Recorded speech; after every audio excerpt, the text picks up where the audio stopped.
10 ఏళ్ళు శిక్ష అనుభవించేసి సిక్కి శల్యం అయిపోయి అనారోగ్య పాలైపోయి వీల్ చైర్కి పరిమితం అయిపోయి తీరా మొన్న విడుదలైపోయి నిర్దోషి అనిపించుకున్నాడు. విడుదలైపోయాడు. ఆయన అనారోగ్యంతో మృతి చెందాడు. ఆయన హీరో, రియల్ హీరో ఆయన. అందరికీ నమస్కారం. డివి రియల్ టాక్ ఛానల్ మీకు స్వాగతం పలుకుతుంది. నేను మీ వెంకటేశ్వర్లు. ముందుగా ఉన్నమాట, 2 రోజుల నుంచి బన్నీ అరెస్టు, విడుదల, అభిమానులు ఉత్కంఠతో ఎదురు చూడటం, అలాగే సెలబ్రిటీస్, రాజకీయ నాయకులు ఎవరికి తోచిన విధంగా వాళ్ళు ట్వీట్లు కానీ పరామర్శితం కానీ, ఇది తెలుగు రాష్ట్రాల్లో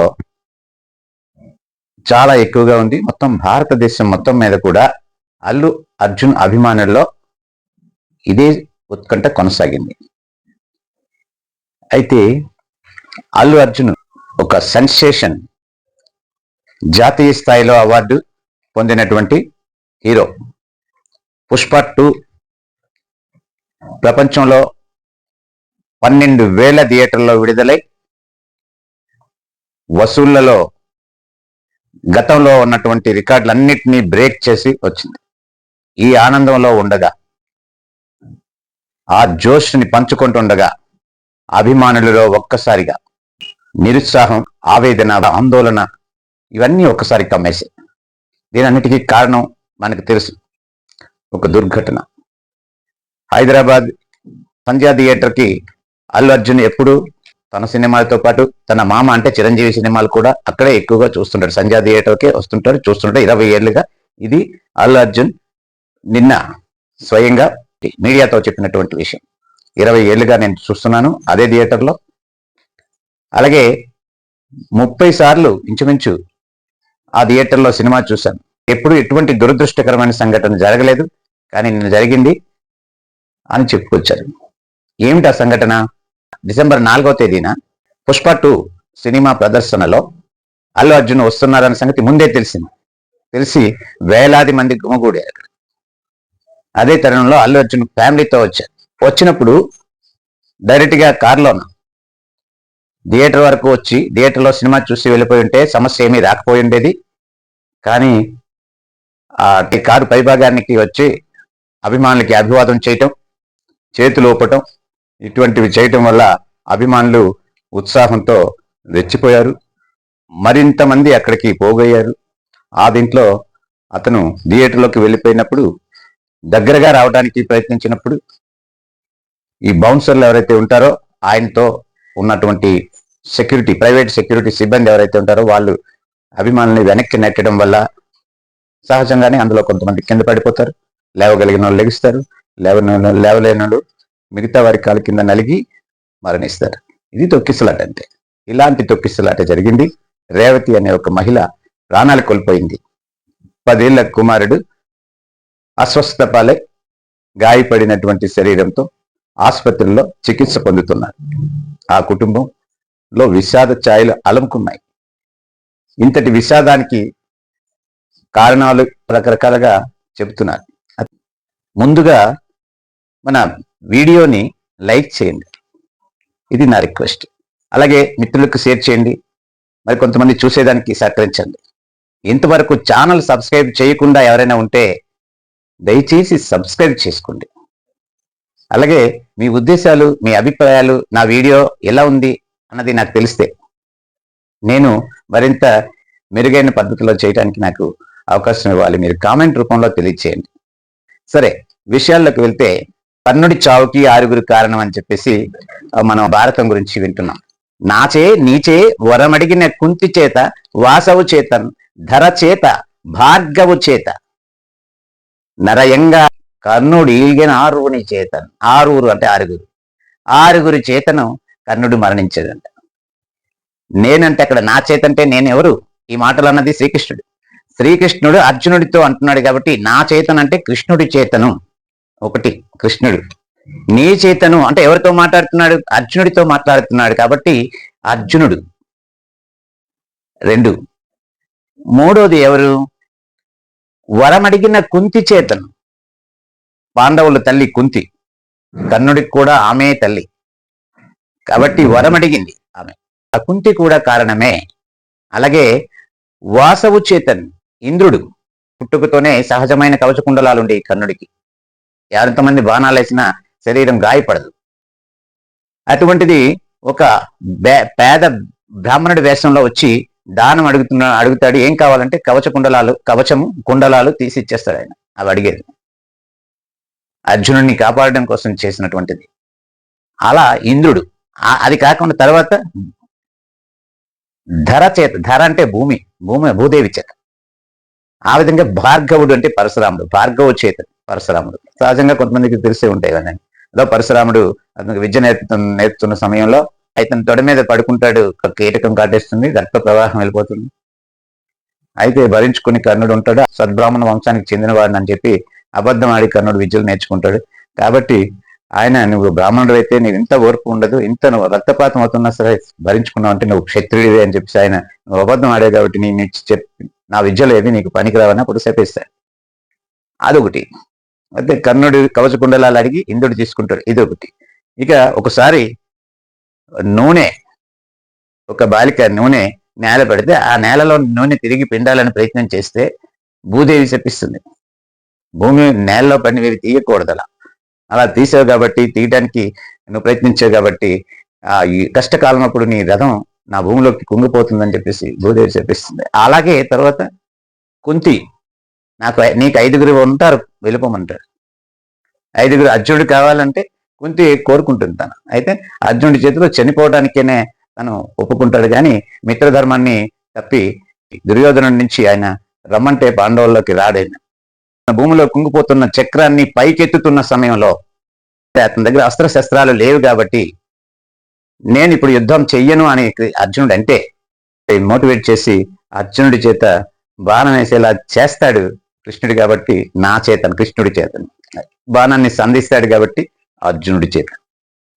అయితే ఇక్కడ కర్ణుడి చావుకి ఈ చావుకి నేను పోలిక వేయటం లేదు, కానీ ఒక సంఘటన అని చెప్తున్నాను. అదొక సంఘటన, ఇది ఒక సంఘటన. ఒక సంఘటనకి అన్ని కోణాల్లో అన్ని కారణాలు ఉంటాయి అని చెప్పడానికి అది ఉదాహరణగా మనం చెప్పుకున్నాం. అయితే ఇక్కడ ఎవరైతే తొక్కిసలాటలో కింద పడిన స్త్రీని ఎవరైతే కాలుతోని తొక్కారో వాళ్ళనే శిక్షిస్తారా? లేకపోతే ఇంత జనాభా అక్కడికి వచ్చారు కాబట్టే ఆ జనం వల్లే ఈ తొక్కిసలాట జరిగింది కాబట్టి ఆ జనాన్ని అరెస్ట్ చేస్తారా? దేవుణ్ణి చూడటానికి వెళ్తే తొక్కిసలాట జరిగి చనిపోయారు అనుకోండి, దేవుణ్ణి అరెస్ట్ చేస్తారా? లేకపోతే ఈ పుష్కరాల్లో జరిగింది అయితే గోదావరిని తీసుకెళ్లి శిక్షిస్తారా? ఎవరెవరు వస్తే వాళ్ళందరినీ కూడా శిక్షిస్తారా? వస్తే రాజకీయ నాయకులను కూడా కేసులు పెడతారా? ఈ ప్రశ్నలన్నీ నేను చెప్పినవి కాదు, నా ప్రశ్నలు కాదు ఇవి. అంటే అల్లు అర్జున్ ఎలా కారణమవుతారు, ఎందుకు అల్లు అర్జున్ మీద కేసు పెట్టడం ఇది కరెక్ట్ కాదు కదా అని చెప్పడానికి సున్నితంగా ఇవన్నీ చెప్తూ సినీ ప్రముఖులు, నిర్మాతలు, తర్వాత దర్శకులు వీళ్ళందరూ కూడా టీవీల్లోనూ అక్కడ ఇక్కడ చెప్పి అల్లు అర్జున్ మరి ఆయన ప్రాపకం కోసం దేనికోసం మొత్తం మీద ఆ రకంగా మాట్లాడుతున్నారు. అల్లు అర్జున్ అనే సినీ నటుడు ఒక్క రోజు జైల్లో గడిపినందుకు గాను ఆ ఇష్యూ నిండు ప్రాణాన్ని పోయిందన్న సంగతి మర్చిపోయారు జనం. ఒక కుటుంబం రోడ్డు మీద పడింది, ఒక భర్తకు భార్య లేకపోయింది, ఒక కొడుక్కి తల్లి లేకపోయింది. ఆ హీరోని అభిమానించిన పాపానికి, ఆ హీరో సినిమా చూడాలని వచ్చిన పాపానికి ఆమె చనిపోయింది. రాజకీయ ప్రముఖులు, ఇటు దర్శకులు, నిర్మాతలు, కొంతమంది ఎవరికి నచ్చినట్టు వాళ్ళు వ్యక్తి స్వేచ్ఛకు భంగం జరిగింది. శుక్రవారం నాడు అల్లు అర్జున్ గారిని అరెస్ట్ చేశారు. శుక్రవారం అక్కడ నాంపల్లి కోర్టులో అల్లు అర్జున్కి 14 రోజులు రిమాండ్ పెట్టి చెప్పారు. సంచలు కూడా జైల్లో పెట్టారు. ఈలోపు క్వాష్ పిటిషన్ హైకోర్టులో రన్ చేశారు. క్వాష్ పిటిషన్ లో బెయిల్ ప్రస్తావన లేదు కదా అని చెప్పేసి జడ్జెస్ చెప్పడం, మళ్ళీ వెంటనే బెయిల్ కోసం పిటిషన్ వేయడం జరిగింది. బెయిల్ కి విచారించడానికి సమయం లేదు కాబట్టి బెయిల్ విచారించేలోగా 4 వారాలకు సరిపడగా మధ్యంతర బెయిల్ ఇచ్చేశారు. ఇంకా బెయిల్ అంటే మళ్ళీ ఇంకా అరెస్ట్ అయ్యే అవకాశం మరి ఉండదు. ఇంచుమించు ఈలోగా అన్ని జరుగుతాయి, బెయిల్ వస్తుంది అని జరుగుతాయి. ఇక్కడ అల్లు అర్జున్ని అరెస్ట్ చేయటాన్ని నేను సమర్థించడం కాదు. అల్లు అర్జున్ తప్పు చేశారని కాదు చెప్పడం కాదు, ఈ మహిళ చనిపోవడానికి అల్లు అర్జునే కారణం అని నేను చెప్పడం లేదు. ఒక సెలబ్రిటీని ఎంతకాలం ఉంచారు లోపల, ఎంతకాలం ఉంచగలిగారు? ఆ మాత్రం దానికి జరిగిపోయినది ఏమీ లేదు. న్యాయస్థానంలో ఇచ్చినటువంటి తీర్పు మేరకు అంటే ఏమంటారు, అల్లు అర్జున్ వాళ్ళ అడ్వకేట్ వాళ్ళు ఏమంటున్నారంటే, ఇప్పుడు న్యాయస్థానంలో తేల్చుకుంటాం, కావాలనే ఉంచేశారు ఒక రోజు అంటున్నారు, ఒక రాత్రి. అది ఎలా జరిగింది? సాయంత్రానికల్లా బెయిల్ వచ్చింది, బెయిల్ పేపర్స్ జైలుకి వెళ్ళలేదు, జైలుకి వెళ్ళేసరికి రాత్రి అయిపోయింది. వాళ్ళ రూల్స్ ప్రకారంగా రాత్రి రిలీజ్ చేయకూడదు, తెల్లవారు చేశారు. దాని మీద ఇంకా కోర్టుకి వెళ్ళి జైలర్ని వాళ్ళని ఎన్ని ఎక్కడో ఏదో చేసేస్తారు. ఎందుకంటే 100 కోట్ల రూపాయలు రెమ్యునరేషన్ తీసుకుని జనాలకి పిచ్చెక్కిస్తుంటారు కదా నాయకులు, హీరోలు. వాళ్ళు ఎంత ₹1 కోటి, 2 కోట్లు, 3 కోట్లు ఇస్తారు కదా అడ్వకేట్స్ కి. కాబట్టి వాళ్ళు ఎవరినైనా శిక్షిస్తారు, ఎవరి మీదైనా ఆర్గ్యుమెంట్ చేసి వాదిస్తారు, ఎవరినైనా చేస్తారు. తర్వాత స్థాయి కావాలి. స్థాయి ఏంటి? 200 కోట్ల రూపాయలు రెమ్యునరేషన్ చేసినా కూడా 20,000 రూపాయలు తీసుకున్న కానిస్టేబుల్ అరెస్ట్ చేయొచ్చు. దానికి స్థాయి ఏంటి? స్థాయిలు మాట్లాడుతున్నారు. ఇది కాకుండా ఎంతగా దిగజారిపోయామంటే, డైరెక్ట్ గా నిస్సిగ్గుగా చట్టంలో పెద్దవాడికి చట్టం ఇలా చేయకూడదు, పెద్దవాడిని ఇలా అరెస్ట్ చేయకూడదు, పెద్దవాడిని ఇలా చేయకూడదు, చిన్నవాడైతే ఎలాగైనా చేయొచ్చు అన్న రకంగా మాట్లాడుతున్నారు. అది అన్యాయమే. అన్యాయం అయితే అవ్వచ్చు కదా, తీసుకెళ్లారు ఒక్క రాత్రే కదా. అలాగే జైల్లో మంచం ప్రొవైడ్ చేశారు, జైల్లో ఉండడానికి అన్ని సకల సౌకర్యాలు ఒక రాత్రి కోసం ప్రొవైడ్ చేశారు. ఆయన కూడా అల్లు అర్జున్ తప్ప పాపం ఆయనేం అనడం లేదు. ఆయన వచ్చారు, చట్టం అంటే నాకు గౌరవం, చట్ట ప్రకారం నేను నడుచుకుంటాను, నేను నా కుటుంబం సినిమా థియేటర్లో ఉన్న సమయంలో ప్రమాదవశాత్తు జరిగిన సంఘటన ఇది, ఉద్దేశపూర్వకంగా జరిగింది కాదు, అందులో నా ప్రమేయం ఏమీ లేదు అని చెప్పి అన్నారు. అది కాక నేను ఆ కుటుంబాన్ని ఆదుకుంటాను అని చెప్పి వెళ్తానన్నారు. వెళ్ళారు కూడా, హాస్పిటల్కి వెళ్ళారు కూడా, ఆ పిల్లల్ని కలిశారు కూడా. అది అంతవరకు ఆయన మేరకు బాగానే రెస్పాండ్ అవుతున్నారు. కానీ మిగతా వాళ్ళు ఇష్యూని, సమాజాన్ని తప్పుదారి పట్టించేస్తున్నారు. ఇష్యూని తప్పుదారి పట్టించేస్తున్నారు మిగతా వాళ్ళు. అంటే ఎంతటి వారికైనా చట్టం ముందు ఒకటే, ఎంతటి వారైనా చట్టం ముందు ఒకటే అని అన్నందుకు రేవంత్ రెడ్డిని తప్పు పడుతున్నారు. అఫ్కోర్స్ రేవంత్ రెడ్డి విషయానికి వస్తే, ఇప్పుడు గవర్నమెంట్ విషయానికి వస్తే తప్పు ఎవరిది? ఇందాక మనం కర్ణుడి చావుకి 6 అని చెప్పుకున్నాం కదా, తప్పు అల్లు అర్జున్దా? కాదు కదా. ఆయన క్రౌడ్ కంట్రోల్ చేస్తారా? ఆయన బాధ్యత జనాల్ని కంట్రోల్ చేసే బాధ్యత ఆయనదా? ఇంటింటికి వెళ్ళి రావద్దని చెప్తారా ఆయన? ఏంటి ఇలా మాట్లాడుతున్నారని మీరు అనుకోవచ్చు. అర్థం చేసుకోవాలి. ఇక్కడ నేను అడిగేది, తప్పు పడుతున్నారెడ్డి, అరెస్ట్ చేయకూడదు అంటున్నారు. న్యాయం ఎలాగుంటే అలా జరుగుద్ది. అరెస్ట్ చేయకూడదు, పెద్దవాళ్ళని అరెస్ట్ చేయకూడదు, లేకపోతే ఖరీదైన వాళ్ళని అరెస్ట్ చేయకూడదు, అవార్డు తీసుకున్న వాళ్ళని అరెస్ట్ చేయకూడదు, ఇవన్నీ ప్రస్తావనలు వస్తున్నాయి. దాని గురించి మనం ఆ మాటలు చెప్పుకున్నాం. కానీ ఇక్కడ అల్లు అర్జున్ పాత్ర ఏముంది అంటే, ఆయన సైలెంట్ గా వచ్చి చూసుకుని వెళ్ళాలి, సెలబ్రిటీ కాబట్టి. బయట విన్యాసాలు చేయకూడదు. పర్మిషన్ అనేది ఉంది కాబట్టి మరి తప్పేది మాది లేదు, ఎంతమంది చనిపోతే మాకేంటి, థియేటర్ వాళ్ళు ఆ విధంగా ఆర్గ్యూ చేస్తున్నారు. అల్లు అర్జున్ థియేటర్కి వస్తున్నారని చెప్పేసి ఇన్ఫర్మేషన్ ఇచ్చాం మేము పోలీసులకి అని చెప్పి. నిజమే, ఇన్ఫర్మేషన్ ఇచ్చారు. కానీ కారు పైకెక్కి ఆయన చేతులు ఊపుతాడని చెప్పారా? అలా ఊపితే జనం, క్రౌడ్ ఉండేటప్పుడు అలా మనం ఉత్తేజపరిస్తే ఏమవుతుంది? తొక్కిసలాడు జరగదా? కాబట్టి తెలుసో తెలియకో అల్లు అర్జున్ గారి పాత్ర అందులో ఉంటారు.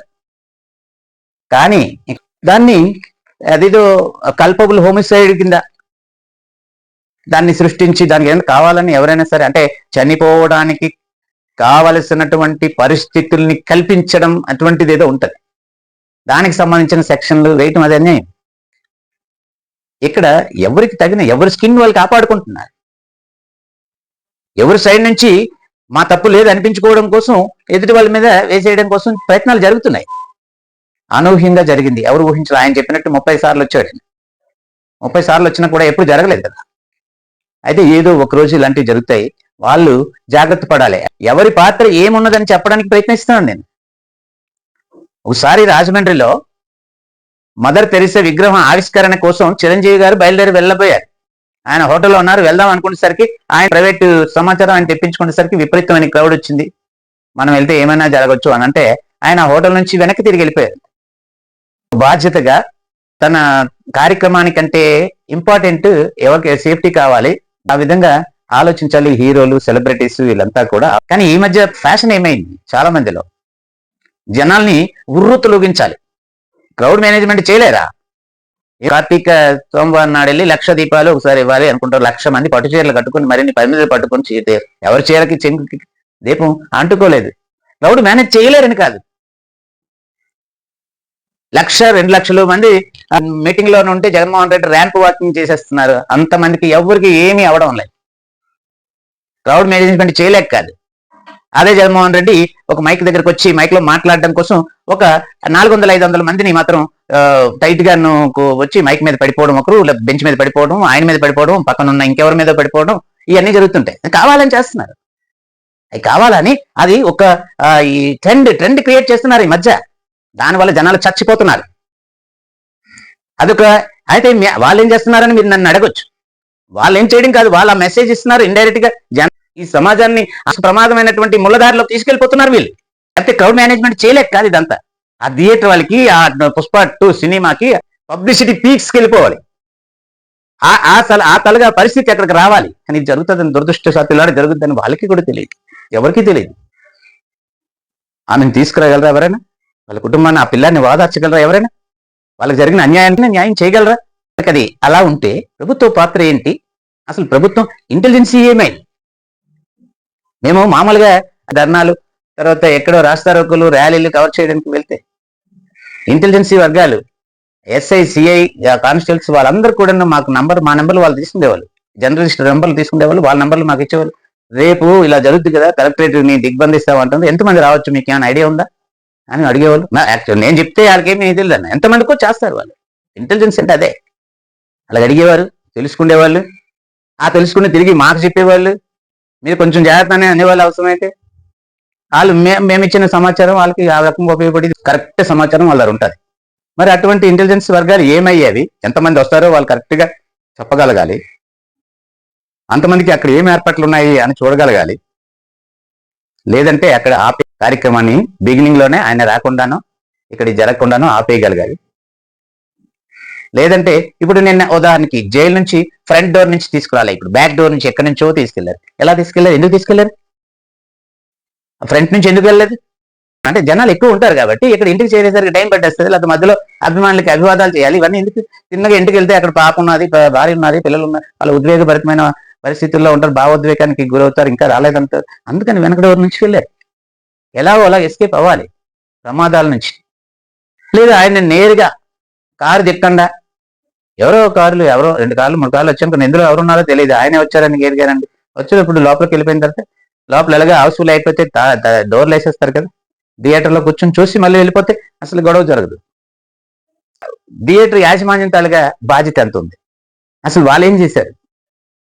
థియేటర్ యాజమాన్యం వాళ్ళు ఎంతసేపు వాళ్ళకి సినిమా హైక్ ఇదంతా చూశారు, వాళ్ళు కావాలనే వాళ్ళు దాన్ని పట్టించుకోలేదు. ఏదైనా జరుగుద్దని, ఎందుకంటే గతంలో సాఫీగా వెళ్ళిపోయింది కదా, ఎన్నోసార్లు బన్నీ వచ్చేలాడు కదా. కానీ ఈసారి అలా కాదు కదా, ఈసారి పబ్లిసిటీ పీక్స్కి వెళ్ళిపోయింది. పుష్ప 2 అంటే ఏదో అయిపోయింది. అంత పబ్లిసిటీ ఉండేటప్పుడు ఎంత జనాలు వస్తారు, అక్కడ ఎలాంటి కంట్రోల్ చేయాలి? 20 మంది పోలీసులతో అక్కడ బందోబస్తు సరిపోద్దా? థియేటర్ యాజమాన్యం తాలూకా ఫెయిల్యూర్ అనేది చాలా వరకు అక్కడ కనిపిస్తుంది. ఇది ఈ విధంగా ఉంటే ప్రభుత్వం సంగతి ఏంటి?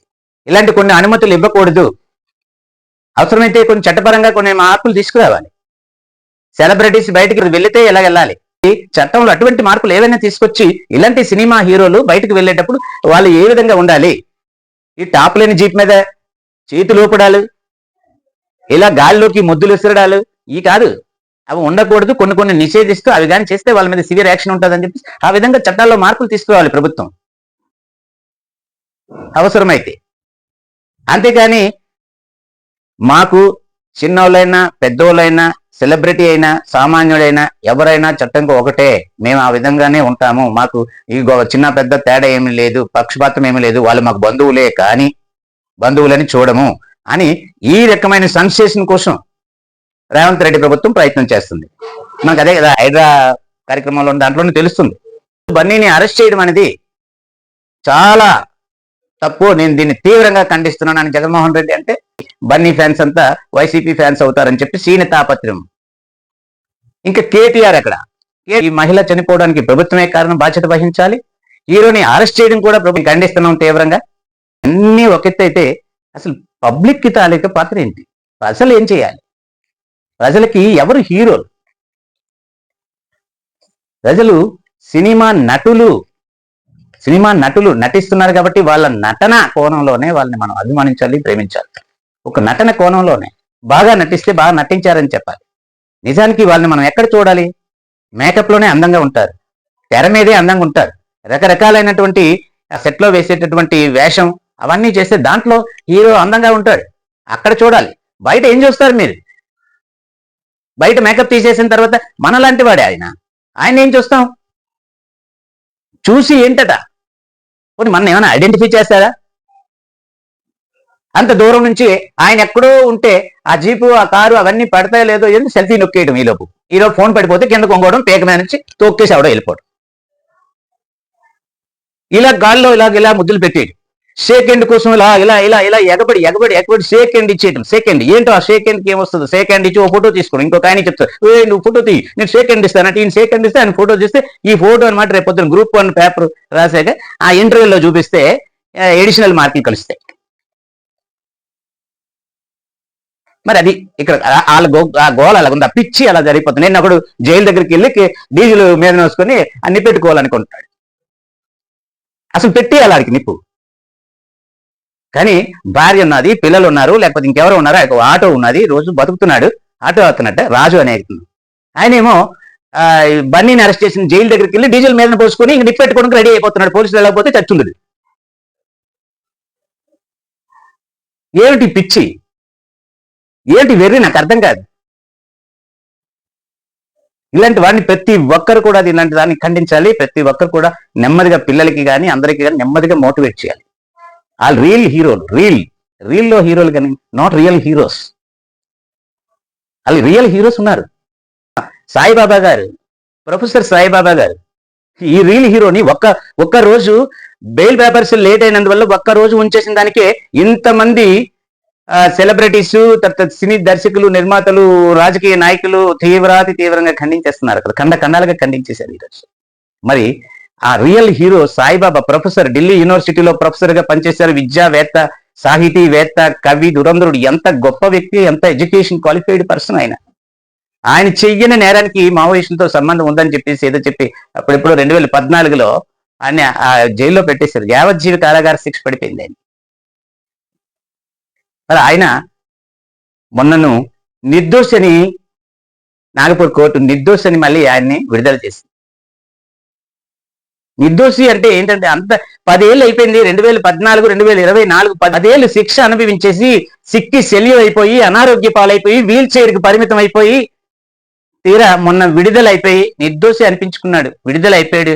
ఆయన అనారోగ్యంతో మృతి చెందాడు. ఆయన హీరో, రియల్ హీరో ఆయన.